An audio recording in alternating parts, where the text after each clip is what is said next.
Okay, call to order the February 18th Keizer Traffic Safety, Bikeways, and Pedestrian Committee. The first item on the agenda is the appearance of interested citizens.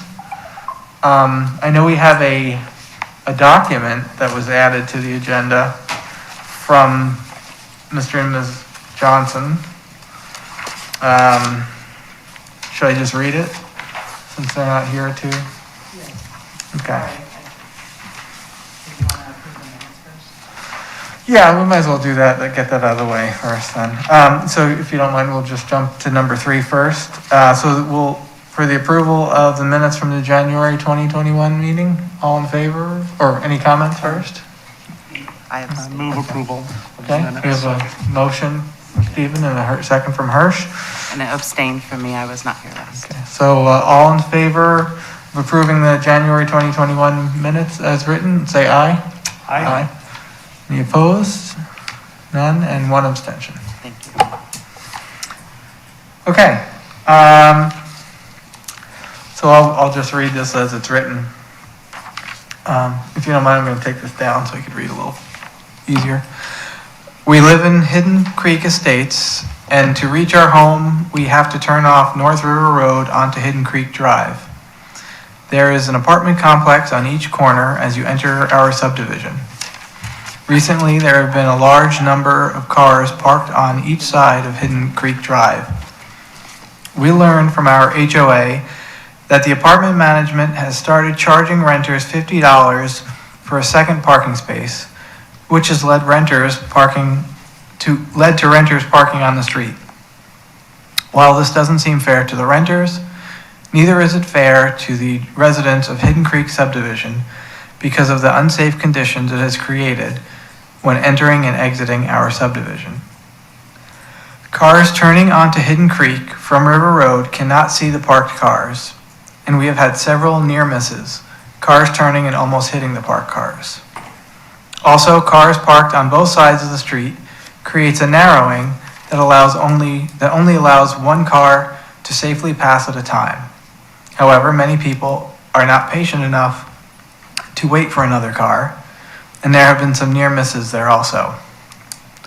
A good solution would be to prohibit parking on one side of the Hidden Creek Drive near the apartments, and on both sides of the street within 150 feet of River Road.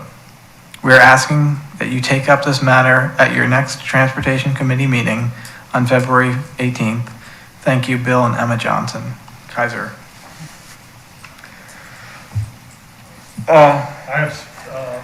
Mike may have it, but I happen to be talking with Bill today, the lawyer, on a monster cookie issue, and he said, hey, by the way, the item that you brought up in your packet, we've handled.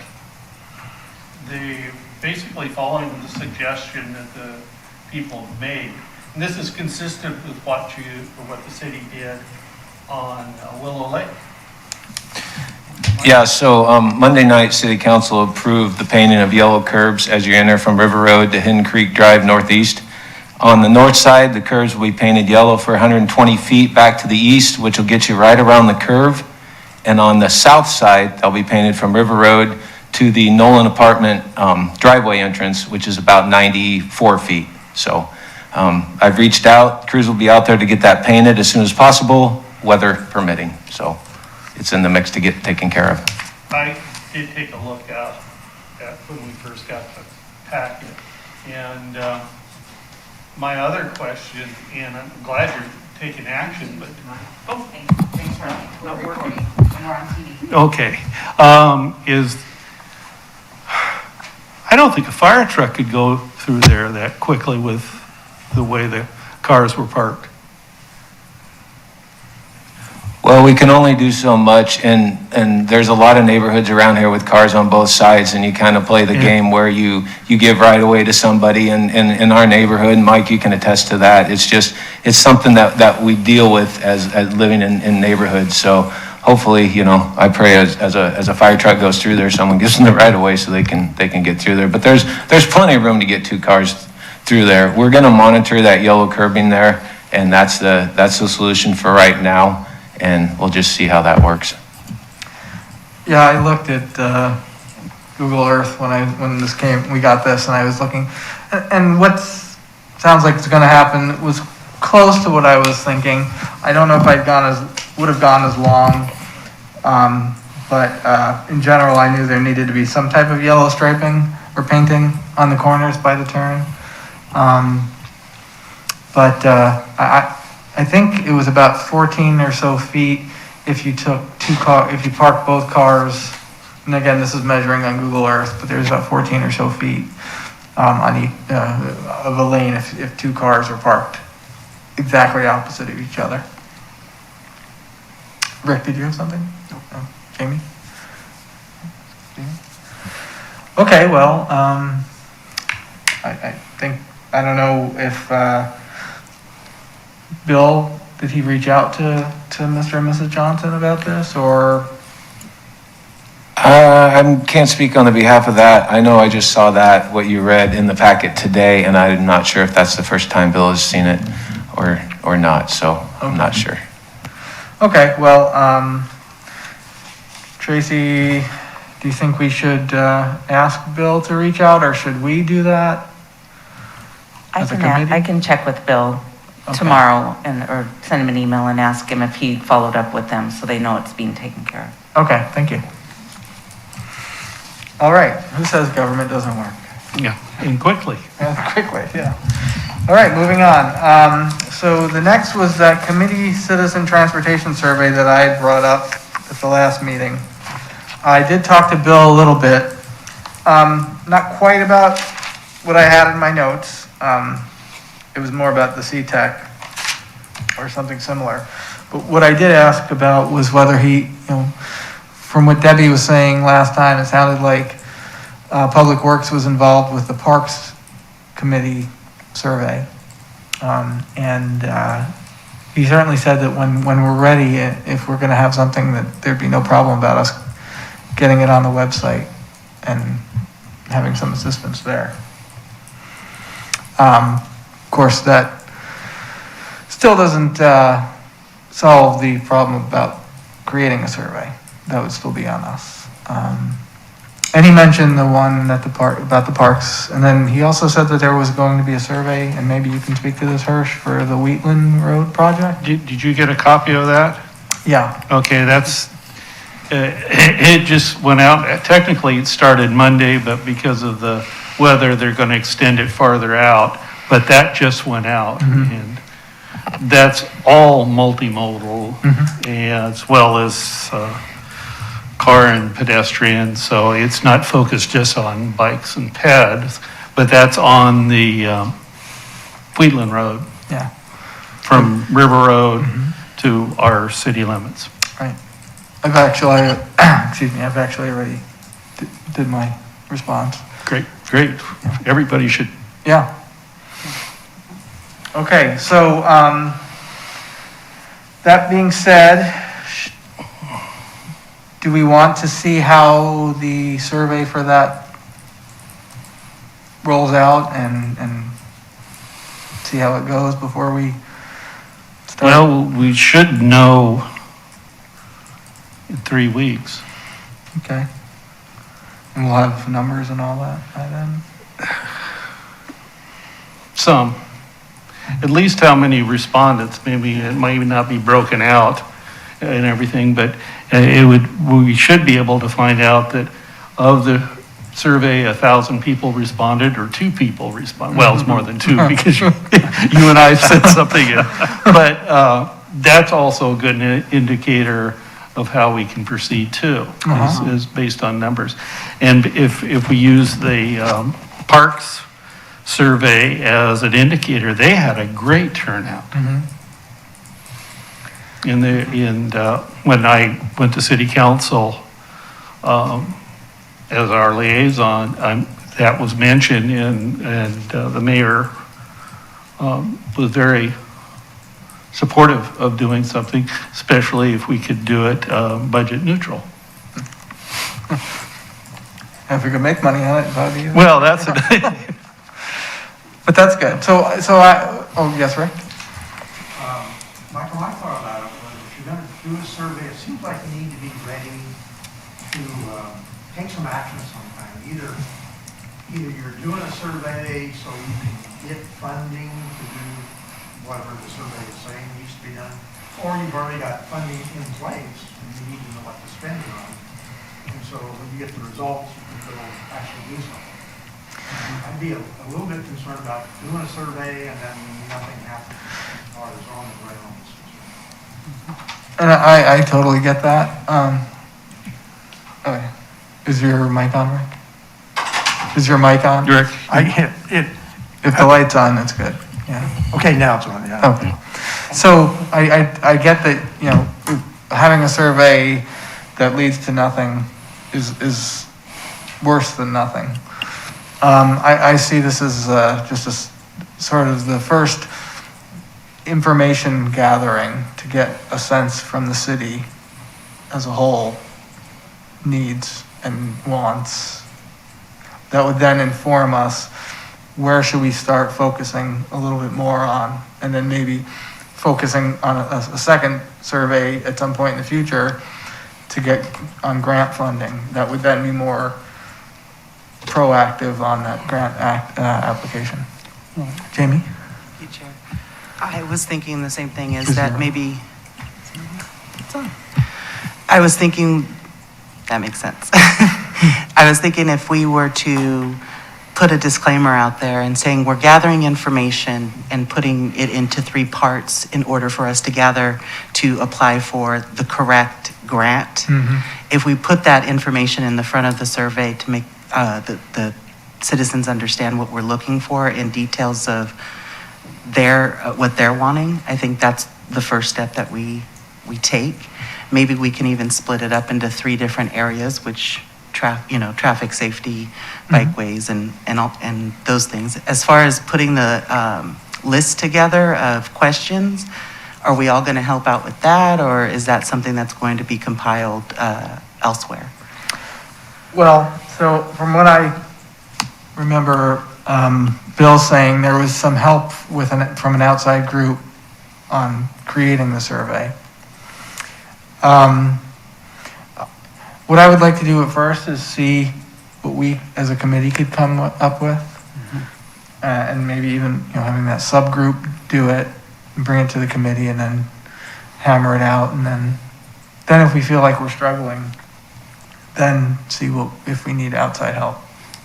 No, I agree with that, because I think it's figuring out what is it that we're trying to find out. And we talked about this last time. What is it that we want to know? And the thing that they've done with the Wheatland, which is a discrete area, but they provided all of this information. Here's what's happening currently with traffic issues, with pedestrian issues, with bicycling issues.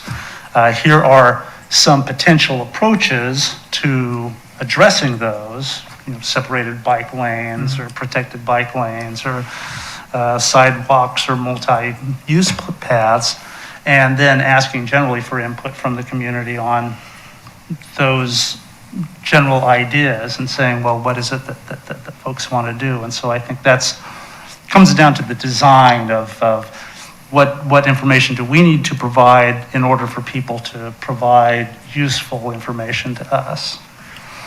And I see the Wheatland study as we can cull from that things you were saying, and Clearly a public document, so we right, can, yeah. And the River Road revitalization. There's definitely data, maps, and all that we can cull from that too. So. And if I may, what I've been hearing, especially in the last year, is match with all the grants that we're looking at and how we're going to take care of any one of the 5 items that we've all been exploring and researching more data on. I think this would help us hone in on exactly which one we should actually all be going for, since a lot of we've been told that council doesn't have much money to put towards these items. And I would definitely like to see us get to one major item for us to, put all of our heads together and get taken care of. I agree.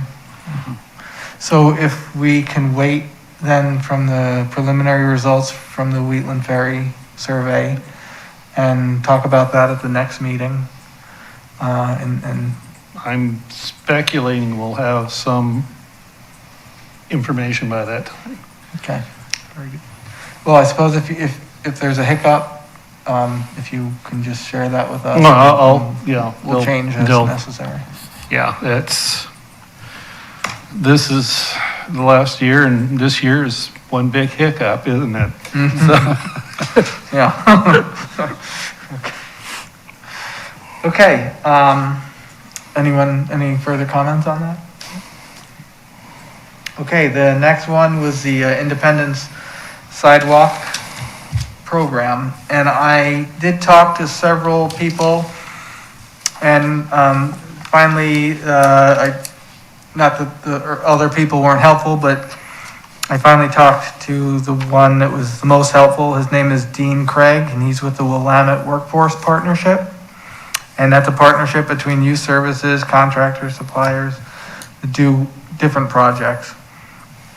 But this specific one that went on in Independence, the focus is to teach kids about construction, and from budgeting, resource, and equipment, materials, to actually constructing it. So they did their first pilot last fall, and it took about 6 months from the beginning to the end. And he was saying that the municipality has a significant role in it, and that role is to identify contractors who'd be willing to work with the program, because contractors who are doing this aren't doing this to make money. They're doing it to be part of the program and help kids who might want to get into construction to learn some of the trade, or learn that they don't want to be in it. That was one thing that they found in this program. But then, because of that, so there would be no prevailing wages, so that would keep it lower priced. Waive permitting fees, that would be the city's decision. IDing sidewalks in residential areas, and that's something we talked a bit about the last meeting, where we could work with the neighborhood associations in identifying sidewalk needs, and then the amount of work that would be required to do the work there. The city would, they'd be using a city-owned dump site. I don't think we have a city-owned dump site, so it'd be just the county, I assume, right? And of course, promoting the project. And he said that once it's up and running, you can do about 600 to 800 feet of sidewalk a season. And that's because things just don't go as fast when you're doing the construction, because it being a learning experience. And that's pretty much it for the high level. And that the city could identify youth that would be most appropriate for the position. You need 2 to 4 kids per project. Jamie? Well, I will have to say that my son is actually in C-Tech. He's actually going with graphic design, and they have a great program there. I've watched them on the corner up by Weddell and the middle school. Can't think of the name right now. Claggett Creek. Claggett. That they built 3 homes over there, like from scratch. So I think involving the kids and getting them into their trades that they have literally worked into would be a great, I think, partnership. So I'm interested to hear more. And I think, obviously the first step would be getting the city to be approved to even want to be participating in this. So that would be something we'd have to bring to the city council. I know the mayor supports it, because she's actually one that That's right. handed out certificates for the I new think- group last year. Ross seemed to be approving of it last meeting. So that's 2. Well, CTEC is the program. It's not too far from us. It's the program we would be using. We wouldn't be using the Willamette Workforce, because they're more focused in Polk County. And the CTEC they're not big time up and running now on all their programs because of COVID, but their trades are awesome. One thing he did say was it doesn't have to be replacement of sidewalk too, it could be new construction. So since we do have a lot of gaps, we could even hammer away at those. Mike, maybe you can speak a little bit more on what you think would either be a hiccup or a limitation, be it replacement or new construction of a sidewalk.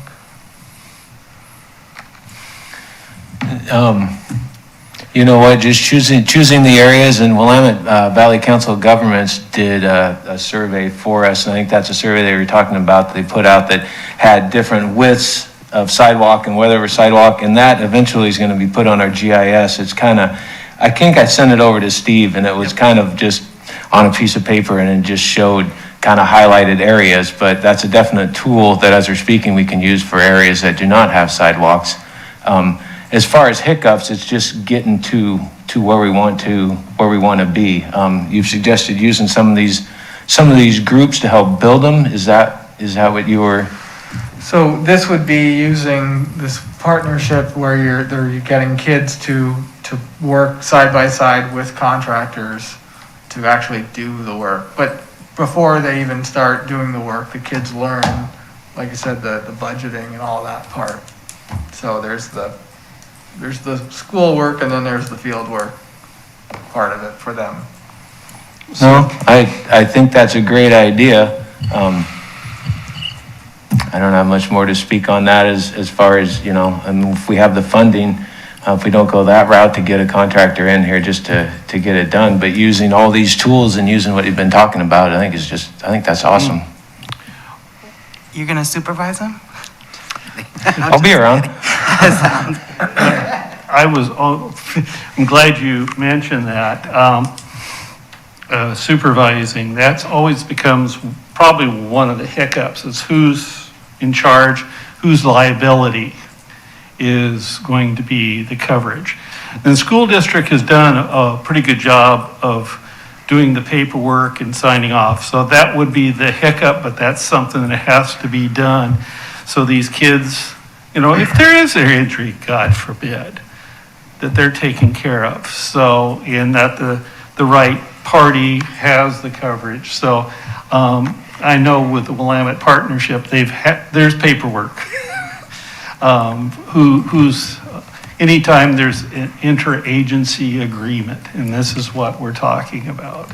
And that does seem like kind of a big hurdle when you're talking about new sidewalk or sidewalk replacement for the city. That is quite a hurdle to be able to do that, I think, but we'll see. But I think maybe not, you hit on a subject, may not be just sidewalks, but there might be some other budgeted projects that CTEC could be involved in with the city, not the city supervising the kids, of course. CTEC would actually become the contractor. Would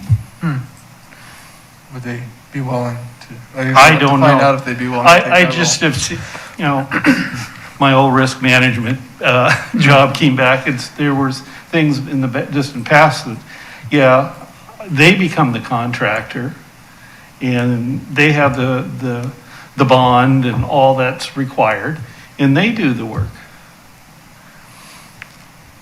Interesting. In the city sets up the parameters of, like, we want it done by May 1st, things like that. You know, just like you would any other contractor, but with a proviso that you understand it's also educational experience. So there'd be special provisions, because if it costs X amount of money, I mean, there gets to be a certain point where we have to put that out to a public bid. So going that route, when you talk about hiccups, yeah, you want to might be a make sure hiccup. that you're not cutting out legitimate bidders, so to speak. But there's ways of doing that, and it's contractual agreements. But the program, at least CTEC, isn't up and running because of COVID right now and stuff. But in the future, that should be a discussion. Could we, as the city of Keizer, through Public Works, because I'm sure there's more projects than just a sidewalk here and there. You know, maybe a park renovation deal. You know, Yeah, Added because- park trails and so on and so forth. That Exactly. That definitely is I think that's a great idea. Even park infrastructure like a gazebo or something. Exactly. Something, yeah. It's an education. It's opened up a lot of ideas, your suggestion, just that I know that anytime you have kids doing something, there's a level of liability or responsibility, I guess, on the adults involved. Mhm. And you want to make sure that the school district, their instructors are definitely involved. We don't want a situation where, Mike, as you said, are you going to be the supervisor? You know, Well, so what Dean told me was, or this is how I interpreted it, is that they're supervising, the contractor's there too, supervising the actual work, making sure it's following what it should be. But they're the ones who are supervising the kids themselves. So maybe that might, So the kids are like apprentices and they're master masons and whatnot, are the ones doing the work and the kids are learning off them as they go through and do the project? Is that that's kind of how that's working with Independence? yeah. I'd like to see their paper trail. Because it has to be a paper trail of how they're covering things. Just workers' comp. If a kid gets injured and is he working for the city? That would be against your policy. I would think not. Be covered under the contractors, I would, well, It all depends. I don't know. Yeah. The courts are very interesting on how they look at things. So if it's well spelled out and in paper, you know, then it can be a great thing. And I know CTEC, obviously, they have done that paperwork for their projects up to this point. So I'll reach out to Dean and see if we can get that paperwork. Have you talked to anybody at CTEC? I have not talked to anyone at CTEC yet, no. Yeah, they probably aren't there right now. Or able to answer, because someone else that should be there isn't there. But I'll reach out to Dean and see how much I can share publicly. I would imagine it should be all public record. Yeah, so. it should be. But at the next meeting, hopefully I will have that. Okay, moving on. Unless anyone else had any further comment about that? Okay. So we'll do project reports. Wayne is unfortunately not here tonight, so. He found the path. He found, he felt the path. So Stephen, Nothing significant to report, working on outreach to the communities on the question of what they think are priority projects, so that will continue. okay. This is kind of what we were talking about, one safe route to school and getting people moving safely to schools. I don't know if you remember, I brought up that wetland that's near Claggett Creek and Weddle. So I finally got a response back from Corps of Engineers, and it wasn't super detailed, but it was that there's always a possibility for something like that in a mitigation wetland if it has a safety benefit. So if we do want to look into it further, we could at least maybe have some conceptual plan to show them and see if they'd be open to that. Would not what's the name of the group? Claggett Creek Watershed Council have tremendous input? I'm sure they definitely have input, for sure. I suppose we could share it with them. I don't know if you think we should share it with them first, or Well, wait till the that's where- Corps says yes or no to even the basic idea, once they see something. Well, they have statutory authority of saying yes or no. Not the Corps has, but so does the watershed councils. So they should be at least aware of the thinking. Okay. Is that still, I don't know who the chair is right now. Matt's the chair? Matt's on the committee, I don't know who's the chair, if you don't. Well, that's Parks, right? No. Or Watershed Council too? Oh, okay. Okay, so, I guess I can reach out to him and just ask if he's not, and he can tell me who. Do you think I should just give him the basic idea concept, or something a little more substantial? Whatever you can give.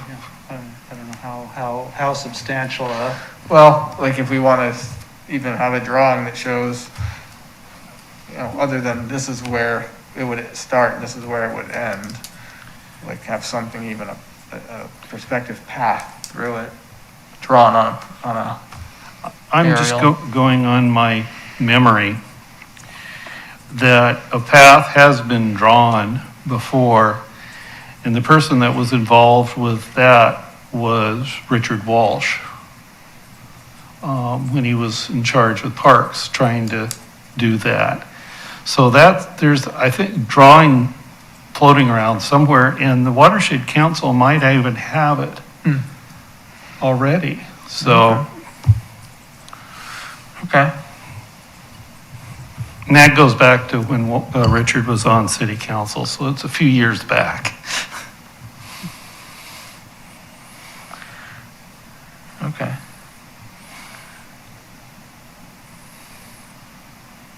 And it was just a preliminary drawing. Well, that's more than I've got right now. Okay. I don't have anything for mine tonight. How about you, Harsh? Bike friendly, with all that's been happening, the league is delaying till April for issuing anything. So the paperwork, and I've already talked with, presented it to city council this last month, and got the go-ahead to use staff again. It won't be as much work as last time because some of the same data we just plug in. And we won't get in trouble again for using the wrong workspace.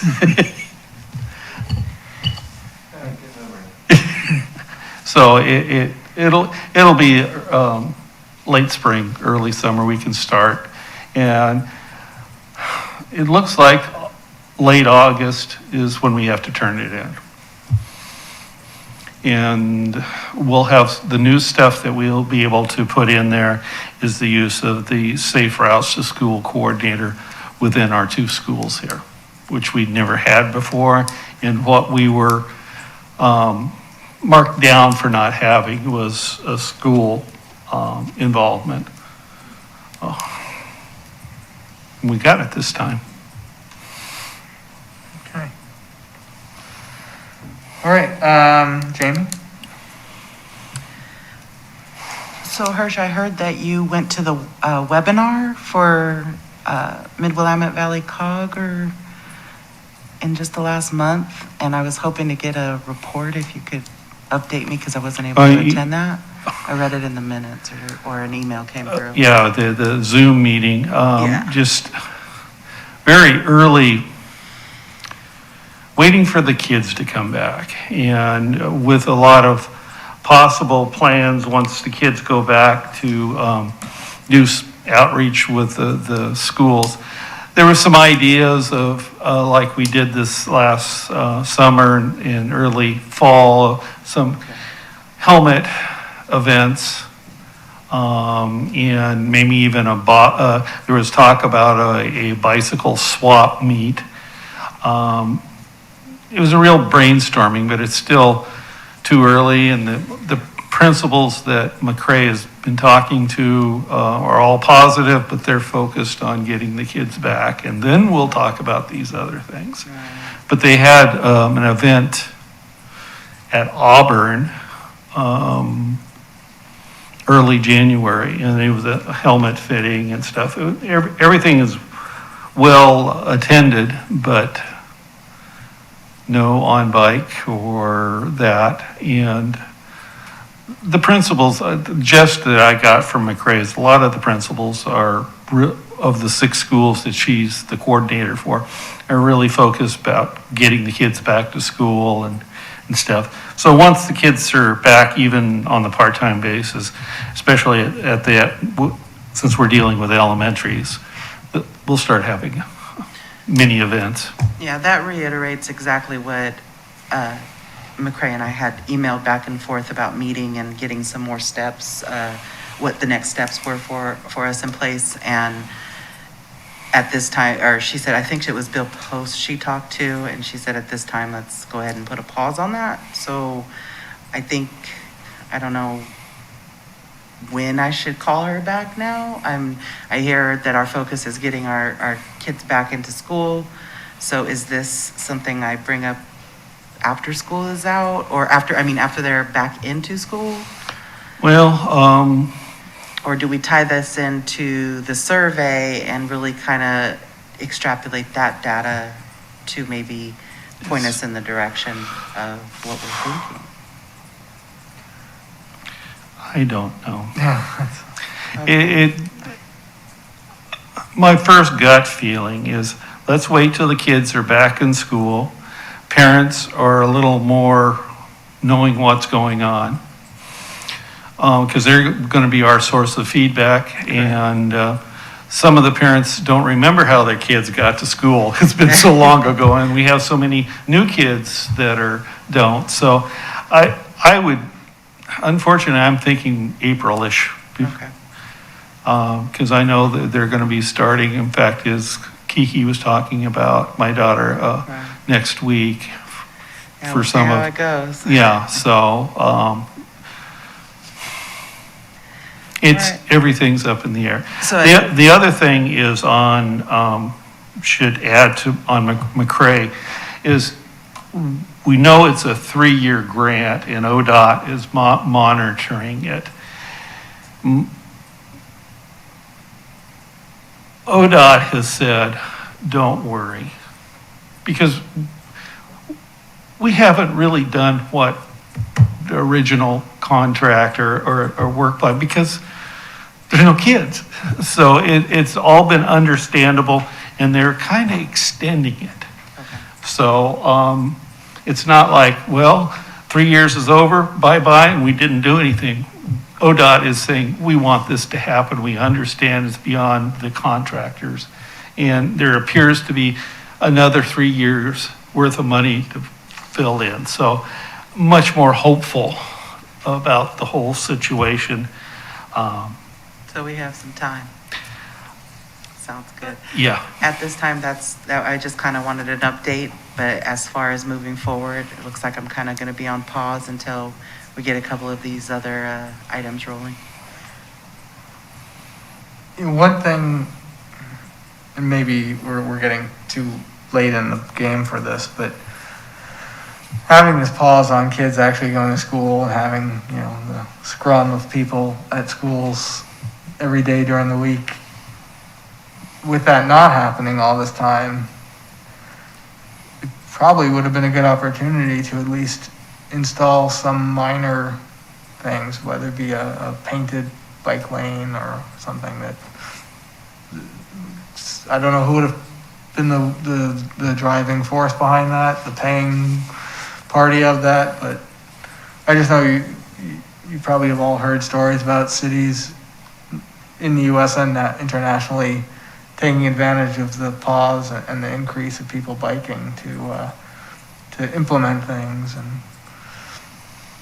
I if it's SurveyMonkey that we're using or something of that sort, to where we can have an area where they can fill in, and we specifically call out a, something that doesn't cost us as much money as 1,500 feet of concrete to build or to make. So I think that's another question we can add to our proposed questions. If it makes it on the list. Well, And as far as getting support from the principals and parents for a project, they're not together yet. Yeah, we've had the most effective in Keizer at Cummings and then Kennedy in jump starting. It was the Parent Teachers Association that helped us do the walkthrough. That was very critical. Their letters of support. They did letters of support for the improvement on Delight, and it's critical to have those. And right now, they're not meeting. There will be meeting, from what I hear. There'll be some Zoom meetings, but not yet. not to add to our workload, but do you think we should have someone attend these parent-teacher Zoom meetings, or at least put out to them that, hey, we're interested in helping where we can around the schools your children go to? Would you want us there? Or if there's ever a topic that's related to traffic safety, invite us to it? Is that something? If we could gather the information, I mean, the Salem Keizer School District meets, pretty often. Maybe that would be a level that would help us get the word out there at that level, and then maybe have them invite us to speak at the individual PTAs. Yeah, I mean, I suspect that right now, they've got other issues that they're dealing with That too. more Right. urgently and taking up a lot of their time and energy. Just eager to get back. Yeah. But For the two Keizer schools that have McCrae, our name is already in the principal's minds. The principal at Cummings, she wrote a letter of support through this group and is well aware of this group. And for me personally, I can get involved because my grandkids moved into Cummings School District a week ago. So and since we're going to be watching those kids, I can legitimately go to Cummings and be a PTA again. But Kennedy is the other one, and they're so busy figuring out their protocols and everything. This is what we're talking about is next year. Okay. But it's not something this group should forget about, but right. at least that's my point of view. Well, then perhaps reach out in August to the school board and say, hey, we get the word out that we'd be interested in meeting or coming to any meetings that they feel our presence is helpful. Well, in Keizer, would be pretty easy to hit the elementary schools. Yeah. And, like Claggett, all you have to do is go to Southeast Keizer Neighborhood Association, and there's a representative from the school district generally there. So, and West Keizer, they're partners with Gubser, and guess what? Gubser meets at Gubser.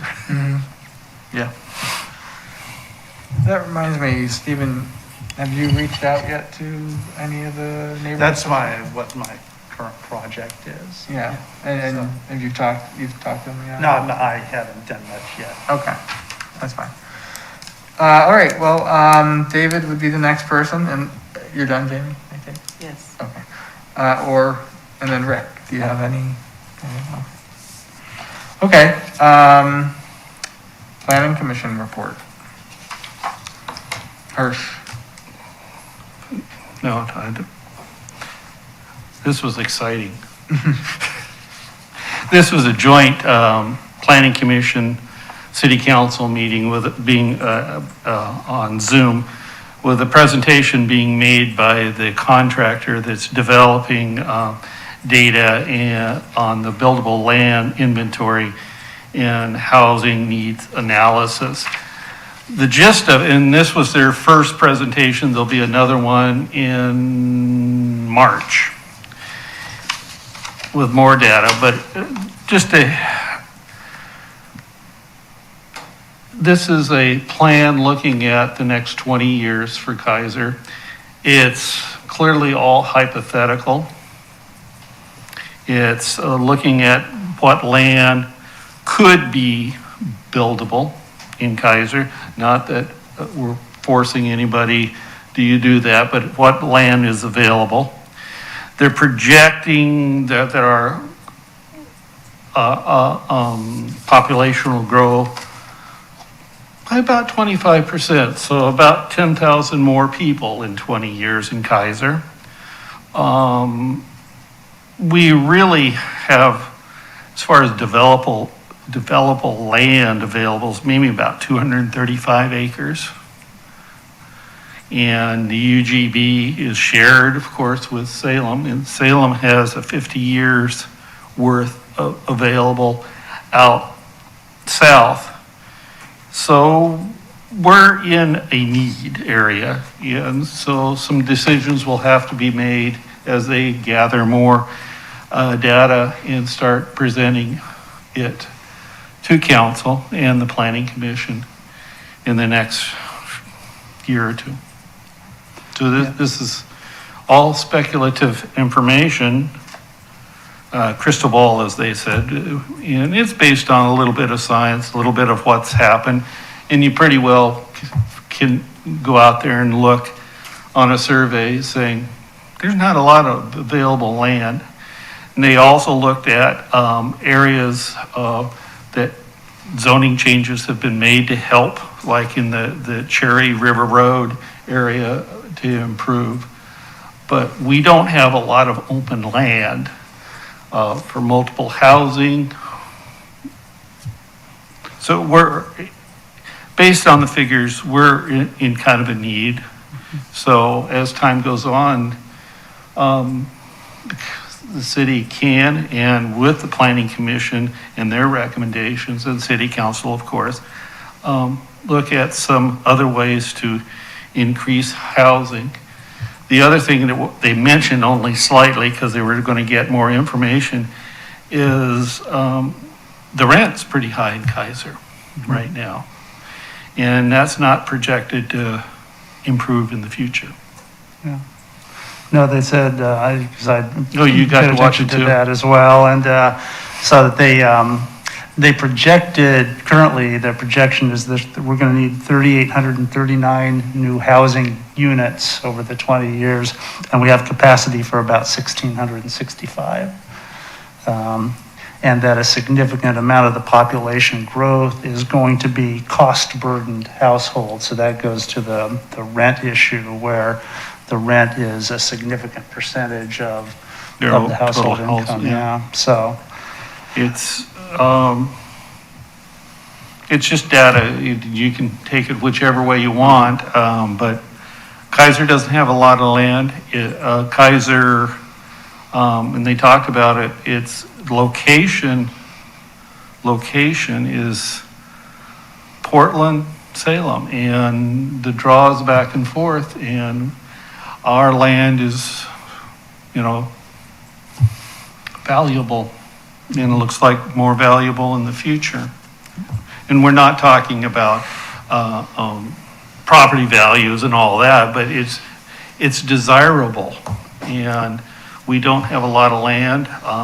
The land that does seem open doesn't mean in 20 years there'll be housing units on it. It may still be the pasture. Yeah. Yeah. I was just going to say, they also mentioned that there's a new forecast supposed to be coming from From the Portland PSU State, yeah. Population Research Center, and so they'll have a little more, they hope, accurate information. or They should have projections to that work data with. at their next presentation in March. So I So- set in on that too, and I think, I don't think I'm the only one who notices that this is a very connected to traffic safety, bikeway, pedestrian conversation. And one thing I hope is that the city is creative. So in just the River Road Cherry strips, about 50% of the land is dedicated to parking and similar type of things, not sidewalks, but just undeveloped within a developed lot. So, there's some land that's available if we work on getting rid of either getting rid of them or lowering our minimums for parking. And the predominant building style along those corridors is single story. So if we're looking at more multi-story, that provides more units, so. Yeah, we've seen some improvement in that area just on River Road down by Sonic and Yeah. stuff, so. Yeah, so just keep moving towards being creative, I think Well, won't solve the problem, but it'll get us closer. So that was kind of the gist. I mean, there's a lot of graphs being presented and such, which are, if anybody is interested, all that presentation is available on the city's website. Okay, committee member input. We'll start with you, Jamie, since we started with Stephen. Okay, do we have any type of law for, I'm just thinking about this last storm, and I didn't know who would be in charge of the cutting down and looking at properties of, especially where the electrical lines are? Does anybody, I know that's not our area, but do we have anything from the city that goes and maybe protects the lines of electricity so another disaster like this doesn't happen? I recall living in a different city that they did something like that, and they would tell the property owner that they needed to cut back the trees. Both utilities, PG and Salem Electric here in town, hire a private contractor to go through and trim a lot of the trees away from the power lines. And it was just very recently done. So I can't speak for the whole city, but I know for PG, I saw a bunch of things being trimmed on the north end of the town. So that's how that's taken care of. And that's a yearly thing that they do. As far as assessing trees on private property, there isn't something, they make safe their utility that they can, and if they notice something, they probably will either take care of it or mention it to the homeowner. Do we have, is there a code or something that requires any new development to have utilities buried underground as the development's built out? Pretty much everything now is underground. Okay. And is there any proposal to work on what's above ground? Or, I know that costs money, but is that like a 20-year plan to get everything underground or something? I don't think so. I know of North PG is doing some work on some of their underground stuff, but not the overhead stuff. And right now, in the Gupser neighborhood, the underground stuff, those people are in power, and some of the overhead people, there's still people out of power in some spots, hit and miss around town. Yeah. So as far as getting those utilities to underground, I don't think that's on an agenda. Okay. Are you done, Jane? Yeah, I was just, it was crossed my mind if there was something that the city did that could help us not have this happen every 10, 15 years. I always see these trees that like half the tree is cut. And it's just like, Trees dead. just cut the tree down. Well, I think Mother Nature did that Yeah. for us this time. That's all I had. Rick? Any? Harsh? Nothing really much. Monster Cookie. as we were planning, met with Bill today, and with COVID and how the vaccines are going and everything, and even hearing from some other cycling groups, we're thinking now strongly of the last Sunday in August. And for sure, we're going to start it in Keizer, at Keizer Rapids Park. Will it be virtual? I hope not. And with that in mind, we haven't started any major advertising or that such, because this decision was just made kind of this week. But with it, in understanding COVID and the history of the Monster Cookie, we've had a lot of groups from out of state, out of country come to the ride. We're not going to anticipate that this year. We're going to anticipate more local, Portland, Salem kind of groups. So the numbers will be down. But with that in mind, we'll have the Monster Cookie, which is the traditional metric century. May not be exactly 62 miles, since we're going to be starting in Keizer instead of Salem. But we will try to have all the same amenities and cookies. But we're also going, by starting at Keizer Rapids State Park, we are going to have a mini Monster Cookie for families. A short, maybe 6-ish, maybe a little more mile ride. The park is beautiful. We ride through the park, ride through the neighborhood to Wallace House and back. That would start later than the Monster Cookie. Monster Cookie starts at 8. This one could start at 10. And instead of the full Monster Cookie price, have some really reduced price for families. Because basically, as far as services, we would be providing a map, maybe even have a ride leader, and of course, cookies at the end.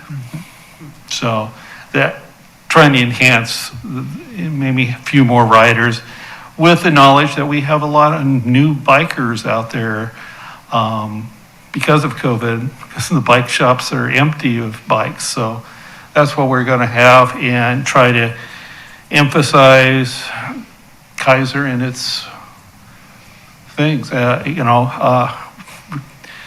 The family ride, we're going to be starting about around the Big Toy area and stuff, which, is the poor man's Disneyland, but people love it, and my grandkids just love it. So we're going to try to do that this year, but the last part of August, or the last Sunday in August. And the city has just been wonderful about saying, yes, we'll help you make it happen. So, but we just won't have the big numbers that we had in the past. No, I think that's a great idea, having the shorter ride. I know Pedal does various lengths down to a small family ride up to there. Well, the park's just perfect to do that. No, it'd be great. Now, it being August, you might want to bump the start times for both a bit earlier, because it will be hot. Well, it just, Yeah. you never know, it might be raining. It's Oregon. Yeah. Or it could be smoky. Or it could be ice storm. That That would be- no more of those. That would be freaky. Okay, that's it for you, Hirsch? That's it, thank you. So we talked about surveys.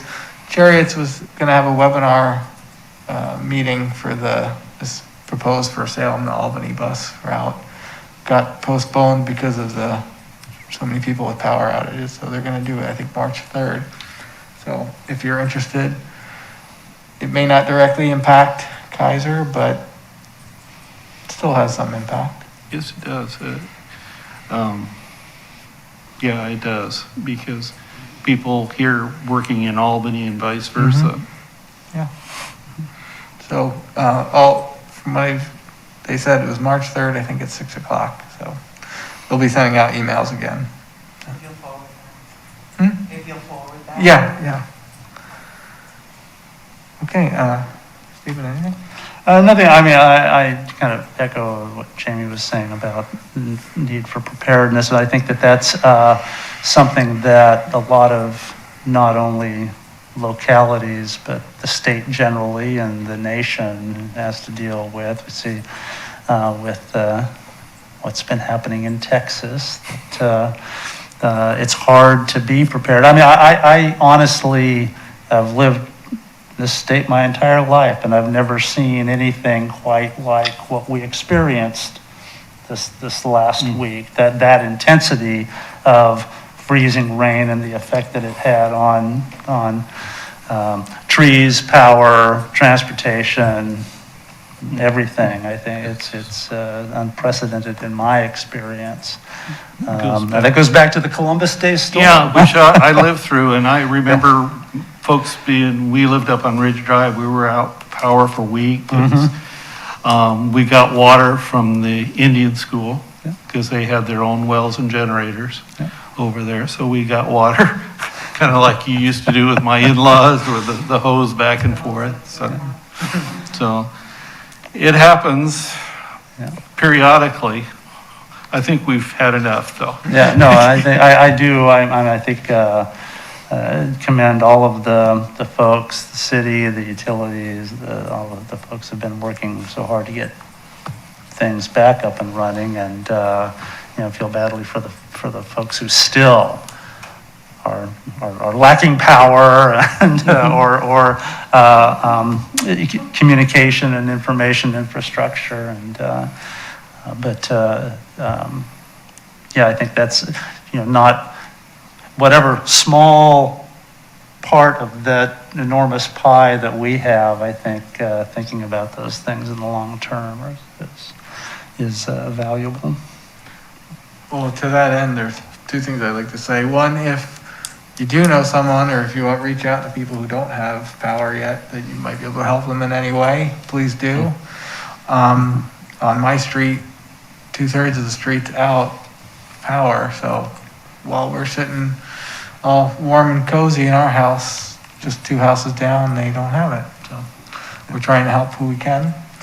And the other thing is, I hope one thing that doesn't come out of this is that people cut their trees down because they're afraid they're going to have this problem again. If it's a tree that's been damaged heavily and needs to come down, that's one thing. But I hope people replant trees and keep the ones that they got that are still healthy. Okay, Mike, up for you. Okay, thank you, Mr. Chairman. As you all know, Public Works has been quite busy here since the recent ice storm. Thank you. Monday, we opened up a site off Ridge Drive at the Little League Fields, if anyone has seen that. That's for all Keizer residents to get rid of their debris and everything that came from the trees to help clean up from their yards and so forth. So far, about 1,000 yards have been hauled off. And right now, sitting there looking at that pile, there's probably 1,500 yards sitting there. It's humongous. I'd like to give a thank you to Lawrence Sanitation. They mobilized and got their loader out there and their dumpsters quick. Today, they hauled off 30 20-yard dumpsters, and they will continue to do that as people bring their debris and haul off. We're open 10 to 5. There's 2 Public Works employees staffed. It'll be open through the weekend, and we'll just kind of gauge it and see what happens for next week. So on the Public Works side, our crews have been busy clearing the streets and cleaning up the debris since Friday evening. We had quite a few traffic signals out. We ended up setting up generators throughout the night, and our guys went and checked and refueled them as needed. Most River Road came back on early Saturday morning, and we were able to pull those, and we still had a couple on Lock Haven, 14th and at McLeod that we left till later that day. Then we were able to pull those, however, still spotty power in the Gufser neighborhood. So I can say that our crews have been doing a great job. They're going to continue to work hard. I'd like to give a thank you to Salem Electric. They've loaned us their chipper.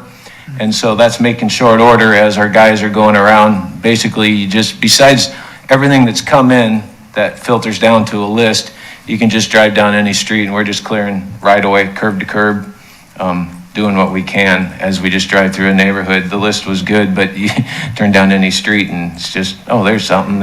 So as we move forward, we're just going to continue to clean up. There'll be a lot of hangers in the trees around the streets and within the right-of-way. I've told the guys to check those out and get a list compiled. We probably don't have the means or the tools to reach those, but those will get on a list that will get a tree company to take care of. So what I can say to the public is, if you see anything hazardous or dangerous, please get a hold, call City Hall and report that, and then it'll end up getting to me and we'll get it on the list to take care of. So. So I had a question, really for my own personal need, not anyone else's, but unless they're interested. So there's a lot of wood now, potential firewood. Is there opportunities for people to come either to the Little League place or somewhere else that we can get some of that wood for firewood? So I need to revisit that. I know a lot of wood, good rounds and so on, were dumped and they're all mixed in with that. So picking through all that, in the rush of getting everything going, you know, people are just coming and circling around that pile like ants and just stuff's just going out. So there wasn't a separate crew separating like good piles of wood. I can tell you as you drive around town, everything we buck up that we don't take, we'll leave rounds, you know, in the planter strip for the homeowner, and people can talk to the homeowner and pick up rounds and whatnot. I mean, I'm not telling you to go get them just without asking, but most people, if they don't need it, they would be happy to have someone drive up and say, hey, can I have that? And then, you know, it'll disappear. So, so far right now, if you go to Little League fields, everything's just mixed into that huge pile. So, Okay, that kind of answers your question, kind that of. does, yeah. So, Thank you. yeah. Got one more thing I should have mentioned at the very beginning. When you mentioned Lawrence Sanitation and Wheat LLC are basically the sweeper donated $150 to the helmet fund. So we'll have to talk with David next month about ordering some helmets, because $150 plus what we have, be able to order some helmets, and once the kids get back in school and we have some events, maybe later in the year, we'll have helmets for them. So I just want another thank you, John Sullivan and Wayne Thackeray. Yeah. Thank you. Great guys. So the next two, for Sergeant Leday and Ross, neither of whom are here tonight, unfortunately. We miss them. So we'll move on to the next meeting. I think we'll still stick with the in-person if everyone's okay with that. All right. And the next meeting will be March 18th. I will be the one reporting to council and attending or monitoring the planning commission. And that's it. We'll adjourn.